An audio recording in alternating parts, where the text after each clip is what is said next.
একটা বিড়াল পালা তো শুধু হচ্ছে একটা প্রাণীকে বাসায় নিয়ে আসলাম, আদর করলাম, কিছু খাবার দিলাম, খেলো, এটাই তো না। আসলে শুধু একটা বিড়াল আপনি বাসায় নিয়ে আসলে একটা ছোট্ট প্রাণী, তার পিছনে ও ছোট হলেও তার পিছনে থাকে নানান রকমের দায়িত্ব, যেমন তাকে প্রতিদিন খাবার দেওয়া, তার লিটারটাকে ক্লিন করা, এবং তার সবচেয়ে বড় ব্যাপারটা হচ্ছে তার স্বাস্থ্য ভালো আছে কিনা, তার স্বাস্থ্যের পিছনে খরচ করা। আই মিন আফটার অল হচ্ছে যে আপনি তার পিছনে প্রপারলি যতটুকু বেসিক যে জিনিস সেই খরচটা আপনি তার পিছনে করছেন কিনা সেটা কিন্তু এনশিওর করা।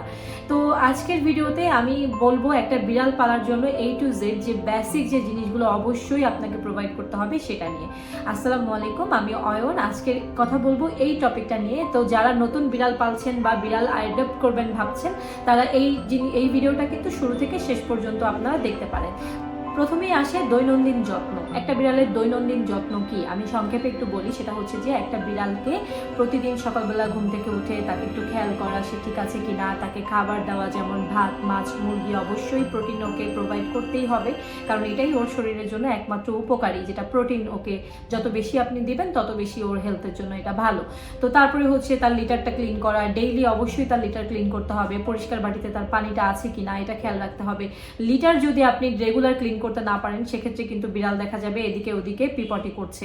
সো এই ব্যাপারটা অবশ্যই মাথায় রাখতে হবে।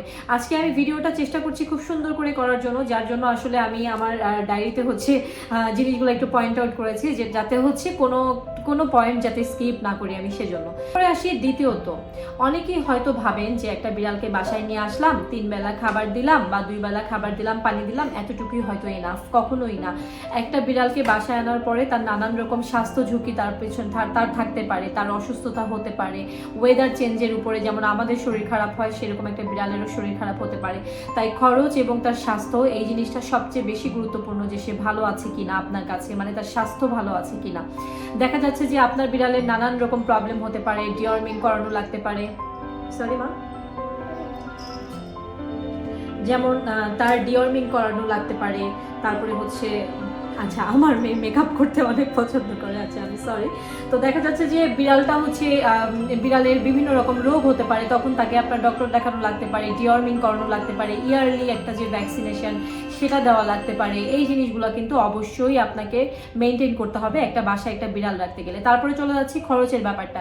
আমি আজকে আপনাদেরকে একটা মানে খরচের একটা বেসিক যে খরচটা একটা বিড়াল পালতে গেলে আপনার লাগবেই, মানে একটা ভালোভাবে একটা বিড়াল পালতে গেলে আপনার লাগবেই, সেই জিনিসটাই হচ্ছে আজকে আমি আপনাদের সাথে শেয়ার করব। তো সেটা হচ্ছে যে আমি একটু খাতায় লিখেছি, যেহেতু এগুলো আসলে এভাবে বলা যায় না, একদম টু দা পয়েন্টে বলা যায় না। এক মাসে হয়তো লিটারটা একটু বেশি খরচ হচ্ছে, এক মাসে খাবারটা হয়তো বেশি খরচ হচ্ছে, বা দেখা যায় শীতের সময় বিড়াল কম খাচ্ছে, গরমের সময় বেশি গরম যখন পড়ে তখন একটু খাবার কম খাচ্ছে। তাই আমি একটু নোট ডাউন করেছি, আমি আপনাদেরকে ওভাবেই বলি। তো একটা বিড়ালের পিছনে হচ্ছে মাসে কি পরিমাণে খরচ লাগে সেটা আমি বলি। যেমন ধরেন ভাত, মাছ বা মুরগি কেজি হিসাবে বাজার দর যেরকম মাছের বা মুরগির, সেই হিসেবে যদি আসে তাহলে একটা বিড়ালের জন্য এক মাসের আমি একটা খাবারের আপনাকে দেই, যেমন 1000 থেকে 2000 টাকা পর্যন্ত লাগতে পারে। কারণ কোনো সময় দেখা যায় অনেকে আছে শুধু মুরগি প্রোভাইড করে, কোনো ভাত দেয় না, তাদের বেলায় দেখা যাচ্ছে কিন্তু পরিমাণটা বেশিই লাগবে। এরপর আসি লিটারে। একটা লিটার যদি আপনি ধরেন ভালো কোয়ালিটির একটা লিটার যদি আপনি নিতে চান তাহলে হচ্ছে মিনিমাম 300 টাকা আপনার লাগবেই। সো একটা বিড়ালের পিছনে যদি 2টা লিটারও লাগে মিনিমাম, তাও দেখা যাচ্ছে যে 600 টাকা। সো এটা হলো ইউজের উপরে। বিড়াল গরমকালে বেশি পানি খাচ্ছে, বেশি লিটার ইউজ করছে, তাই না? তো তখন দেখা যাচ্ছে লিটারের পরিমাণটা বেশি লাগছে। তো আমি এখানে স্ক্রিনেও সুন্দর করে লিখে দিচ্ছি, আবার মুখেও বলছি, লিটারের পিছনে আমি ধরলাম 600 থেকে 800 টাকা লাগবে। আপনি যদি 250 টাকার দামেরও লিটার কিনেন সেক্ষেত্রে 3 প্যাকেট লিটার হিসেবে ধরলেও 600 থেকে 800 টাকার মধ্যে আপনার লিটার খরচটা যাবে। হেলথ এবং মেডিসিন ইস্যুস যদি ধরি, যেমন ধরেন 500 টাকা থেকে আপনার হচ্ছে 1000 টাকা পর্যন্ত লাগতে পারে। যেমন ধরেন আপনি কোনো মেডিসিন, একটু ঠান্ডা লেগে গেল, কিছু কিনলেন, ডক্টরের একটা ভিজিট দিলেন, সব কিছু মিলে একটা মান্থলি আপনাকে একটা কস্টিং হচ্ছে ধরতে হবে। এরপরে যদি আসি গ্রুমিং, যেমন আপনি বিড়ালের একটা শ্যাম্পু কিনলেন। একটা বিড়ালের শ্যাম্পু আসলে মানুষের মতো যেমন কম দামি শ্যাম্পু বেশি দামি শ্যাম্পু এরকমটা হয় না। আপনার বিড়ালের ক্ষেত্রে একটা ভালো কোয়ালিটিফুল শ্যাম্পু ইউজ তার জন্য করতে হবে, কারণ না হলে কিন্তু ফার ফল হয়, ওরা অসুস্থ হতে পারে। তাই না? তো একটা শ্যাম্পু যদি আপনি ধরেন মিনিমাম 500 টাকার নিচে, 600 টাকার নিচে আপনি বিড়ালের কোনো ভালো কোয়ালিটির শ্যাম্পু আপনি পাবেন না। তো সেটা যদি ধরি গ্রুমিং পারপাসে, যেমন গ্রুমিং পারপাসের মধ্যে আমি টয়টাও ধরলাম, যে কিছু কিছু সময় তো টয়ও লাগে, যেমন ওদের অন্যান্য অ্যাক্সেসরিজ, যেমন কলার লাগতে পারে, কলারটা ছিঁড়ে ফেললো, বা এই যে ক্যাট কলার লাগতে পারে, তারপরে হচ্ছে ব্রাশ লাগতে পারে, এই জিনিসগুলো প্রোভাইড করে। তো আপনি ধরেন 200 টাকা থেকে 500 টাকার মধ্যে এটা একটা কস্টিং গেল। তো সব মিলে দেখা যাচ্ছে যে একটা বিড়ালের পিছনে কিন্তু আপনি যদি কম করেও ধরেন তাও 4 থেকে 5,000 টাকা মিনিমাম আপনার লাগবে। মেজর কোনো ইস্যুস নিয়ে বা সিরিয়াস কোনো ইস্যুস নিয়ে যদি ও সিক হয়, সেক্ষেত্রে আপনার কিন্তু ভেটের কাছে নিতে হবে, কারণ ক্যাটেরদের জন্য যে ভেট, এগুলোর কিন্তু কস্টিং খুব একটা কম হয় না মানুষের ট্রিটমেন্টের থেকে। দেখা যায় অনেক পারপাসে বিড়ালের ট্রিটমেন্ট করতে গেলে কিন্তু খরচ তুলনামূলকভাবে দেখা যায় বেশিও পড়ে। সো এই জিনিসগুলো হচ্ছে মাথায় রাখতে হবে। অবশ্যই আপনি যেন তাকে প্রতিদিন একটু হলেও টাইম তাকে দিতে পারছেন, তার সাথে একটু খেলতে পারছেন, এবং দেখা যাচ্ছে যে এই জিনিসগুলো কিন্তু মানে আপনাকে আসলে মেনটেন করতে হবে। ওর যাতে মেন্টালি আপনার কাছে ভালো থাকে, যাতে সে আপনাকে পছন্দ করে, আপনি ডাকলে যাতে আপনার কাছে আসে, এবং আপনাকে দেখলে যাতে সে খুব হ্যাপি থাকে, এই ব্যাপারগুলো কিন্তু মেনটেন করতে হবে।